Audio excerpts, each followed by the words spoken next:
পটুয়াখালীর কলাপাড়ায় গাভী পালন করে শাহিনুর বেগমের ভাগ্য বদলে গেছে। এখন তার সংসারে এনে দিয়েছে সচ্ছলতা। কিছুদিন আগেও ছেলে মেয়ে নিয়ে কখনো একবেলা কিংবা দুবেলা, আবার কোনোদিন উপোস পেটে কেটে যেতেন। স্বামীর অসুস্থতায় সংসারে নেমে আসে উপার্জনহীনতার হতাশা।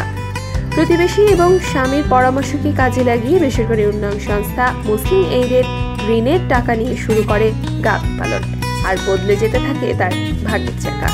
আজ শাহিনুর বেগম গাভীর খামার করে স্বাবলম্বী হয়েছেন। তার খামার সকলের কাছে পরিচিত। উপজেলার নীলগঞ্জ ইউনিয়নের পাখিমাডার রোসনাবাদ গ্রামের দিনমজুর স্বামী সোবাহান মিয়ার স্ত্রী শাহিনুর বেগম সারাদিনে কর্মক্লান্ত অসহায় স্বামীর মুখ তাকে বেশি ব্যথিত করে তোলে। তার ইচ্ছে শক্তিকে কাজে লাগিয়ে ওই গৃহবধূ বাড়ির আঙ্গিনার জমিতে শুরু করেন সবজি চাষ। কিছু টাকা সঞ্চয় করে একটি বাছুর কিনে শুরু করেন লালন পালন।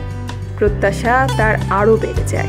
তিনি যোগাযোগ করেন ইসলামী উন্নয়ন ব্যাংক IDB এর অর্থায়নে পরিচালিত মুসলিম এইডের স্থানীয় শাখায়। সেখান থেকে প্রথমে 10,000 টাকার ঋণে একটি গাভী ক্রয় করেন। গাভীর দুধ বিক্রি করে আরও 1.5 লাখ টাকা সুদমুক্ত ঋণ নিয়ে বেশ কয়েকটি গাভী ক্রয় করে তৈরি করেন তার খামার।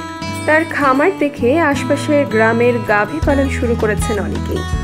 শাহিনুর বেগম বলেন, এখন আর না খাইয়া থাহি না, এখন তাহার লজ্ঞা চিন্তা করা লাগে না। মাইয়া পোলারে লেখাপড়া করাই। মাইয়া 5 আর পোলা 9 ক্লাসে পড়ে।